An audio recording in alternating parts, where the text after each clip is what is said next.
You know that moment when you look into a still pond and instead of seeing your reflection, you see something else entirely staring back at you, something ancient, something true, something you've spent your entire life trying not to recognize? Well, I'm afraid I must tell you about that moment, because I have looked into that pond, my friend. I have seen what lies beneath the surface of our carefully constructed realities, and I assure you, once you have truly seen, once you have genuinely looked into the depths, there is no returning to the pleasant fiction of the shallow waters. The question is not whether you're ready for this knowledge. The question is whether you can continue living the lie once you've glimpsed the truth. I remember the precise moment when I first saw through the elaborate theater we call civilization. I was sitting in my study in Kusnacht, surrounded by my books and my patient's dreams, when suddenly the whole edifice of human society appeared to me as it actually is. Not the story we tell ourselves about progress and rationality and enlightenment, but the raw truth underneath. We are, all of us, walking around in a kind of collective trance, acting out roles written by forces we refuse to acknowledge, driven by impulses we cannot face, fleeing from truths that would shatter our carefully maintained sense of who we are. And here's what nobody tells you about this revelation. Once you see it, you cannot unsee it. You cannot go back to the innocent belief that people's stated motivations are their actual motivations. You cannot return to the comfortable assumption that consciousness is the master of the house. You become like someone who has learned to see infrared light in a world where everyone else sees only the visible spectrum. You're seeing what's actually there, but you're utterly alone in seeing it. This is where the pain begins. Not the pain of some tragic event, but the peculiar ache of being awake in a world that desperately wants to remain asleep. Because what I discovered, what I spent decades documenting and exploring, is that reality is nothing like what we pretend it is. And the gap between what is real and what we tell ourselves is real creates a kind of psychic tension that most people cannot bear. Let me tell you what I mean. You go through your daily life believing you are the author of your thoughts, the origin of your choices, the captain of your soul, and then you begin to pay attention, really pay attention, and you discover that beneath your conscious mind lies something vast and ancient and utterly indifferent to your plans.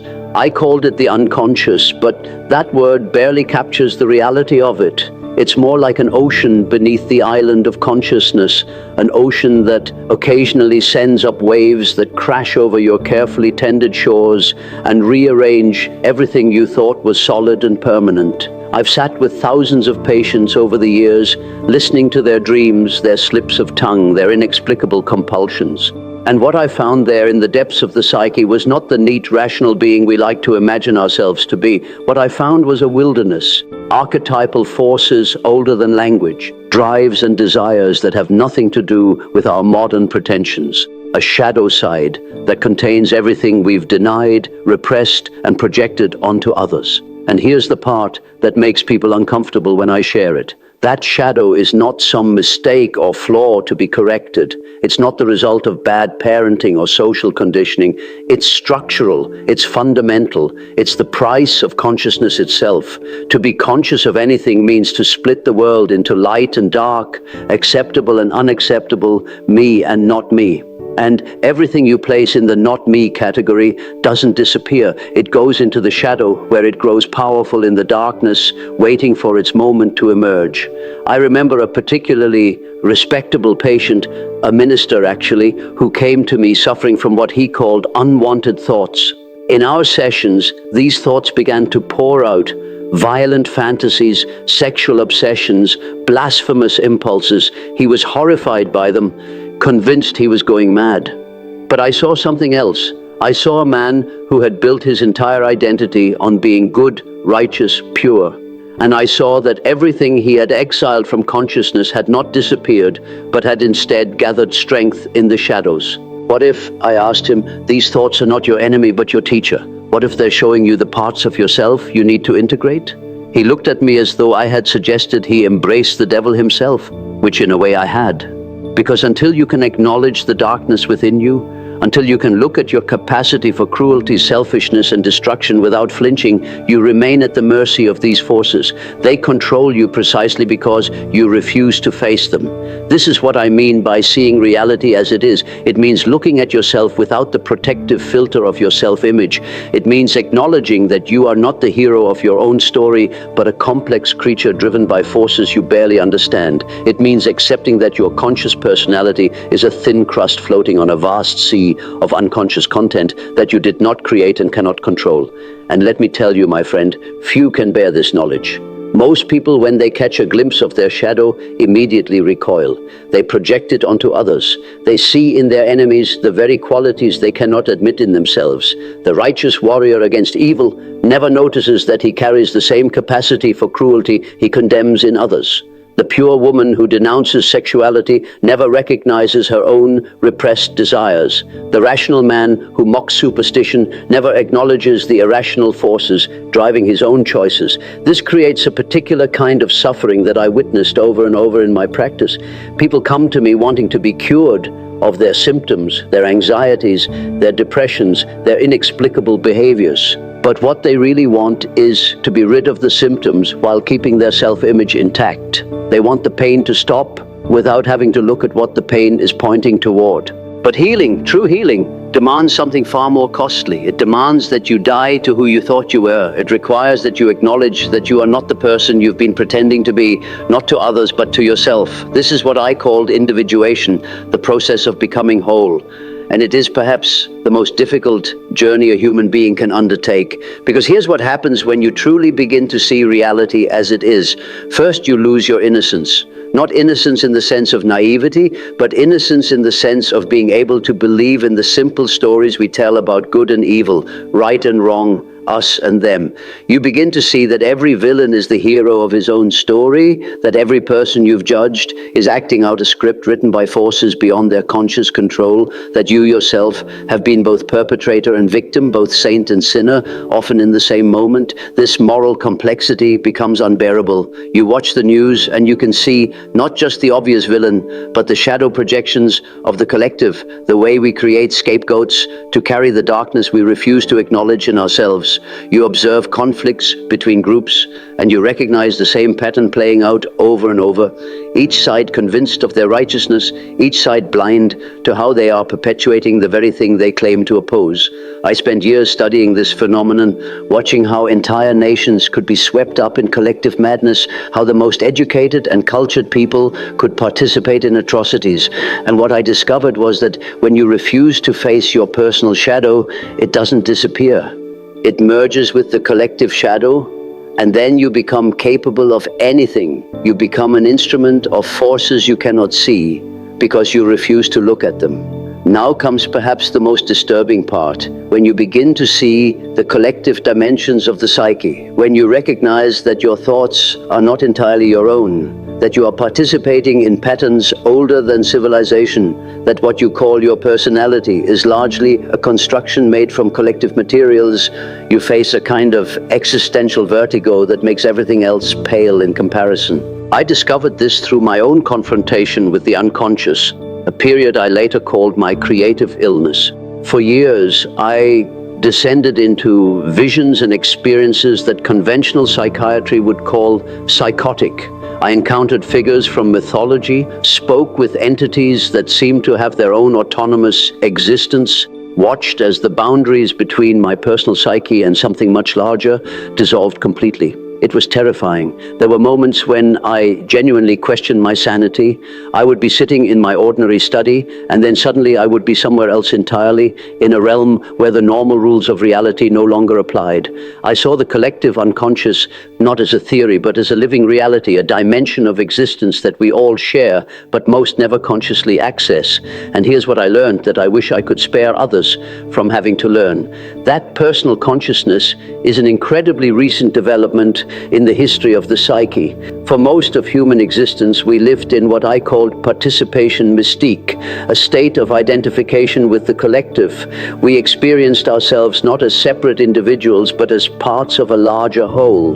The development of ego consciousness, of the sense of being a separate I, is both our greatest achievement and our deepest wound. Because once you develop an ego, once you experience yourself as separate, you are exiled from the original wholeness. You become lonely, you become aware of death, you become capable of self-reflection, which is both a blessing and a curse. You can now see yourself, but that very seeing creates a split between the seer and the seen, between subject and object. This is the price of consciousness itself. To be conscious is to be separated. To be an individual is to be isolated. And once you truly see this, once you recognize that your very sense of self is both necessary and fundamentally painful, you cannot go back to the innocent identification with the collective or the naive belief that you are simply you. I watch this pattern in my patients over and over. The successful businessman who achieves everything society tells him to want, only to be struck by a depression that makes no sense to him. The devoted mother who does everything right but feels increasingly hollow inside. The intellectual who masters every field of knowledge but finds that knowing about life is not the same as living it. Each of them encountering the same fundamental problem. They had developed an ego, achieved individuality, succeeded by all conventional measures, but something essential had been left behind. What had been left behind was the connection to the self, to that center of the psyche that is both deeply personal and utterly transpersonal. The self is not the ego, it's not your conscious personality, it's something larger that includes the ego but transcends it. It's the totality of the psyche, conscious and unconscious, personal and collective, light and shadow, all of it together. And here's where the real terror begins. To connect with the self means to relativize the ego. It means to recognize that what you call I is not the center of the psyche, but a small part of something much vaster. Your precious sense of self, with all its accomplishments and identities and stories, is revealed to be a construction, a necessary fiction that allows you to navigate social reality, but not ultimate reality. I remember the moment I truly grasped this. I was contemplating a stone, just an ordinary stone from my garden, and suddenly I found myself asking, am I the one thinking about this stone, or is the stone thinking through me? It sounds absurd, I know, but in that moment, the boundary between subject and object, between thinker and thought, between self and world, became utterly unclear. And I realized that consciousness is not something I have, but something I participate in, something I am a temporary expression of. This realization brings a kind of freedom, but it's a terrifying freedom, because if you are not ultimately the author of your thoughts, if consciousness is using you as much as you are using consciousness, then who or what are you really? The ground beneath your feet dissolves, and you're left floating in a kind of existential space where nothing is quite what it seems. Most people cannot tolerate this uncertainty. They retreat back into identification with the ego, back into the comfortable fiction that they are a separate self with free will and conscious control over their lives. They choose the security of the known over the terror of the real. And I don't blame them. The price of seeing clearly is almost too high to bear. But here's what I discovered through my own journey and through witnessing countless others on theirs. The price, as steep as it is, opens onto something that cannot be named but only experienced.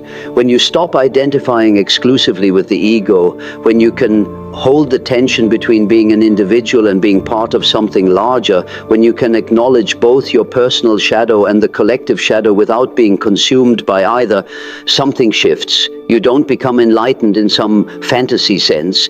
You don't transcend your humanity or achieve some permanent state of bliss, but you do become more real. You stop performing quite so much. You stop needing to maintain the elaborate fiction of who you think you should be. You can be afraid without pretending to be brave. You can be uncertain without pretending to have all the answers. You can contain contradictions without needing to resolve them. This is what I meant by individuation. Not becoming perfect, but becoming whole. Not transcending your darkness, but integrating it.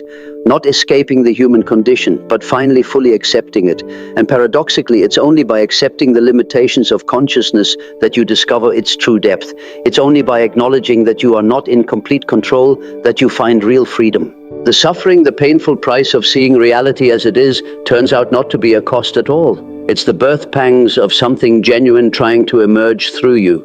Every comfortable illusion that shatters was a barrier keeping you from what you actually are. Every identity that dies reveals the deathless awareness that was there all along, watching the whole show. Few can bear it, this terrible clarity. But for those who can, who stay with the process even when it feels like dissolution, there comes a moment when you realize you were never actually the small separate self you thought you were. You are the totality expressing itself as a particular form, the infinite playing at being finite, consciousness waking up to itself through the strange and beautiful vehicle of a human life. And that, my friend, that is worth every moment of the pain it took to see it. The price was never a price at all. It was the cost of admission to reality itself, to participation in the great mystery that we are and have always been. And I assure you, from one who has paid it and would pay it again without hesitation, it is absolutely worth it.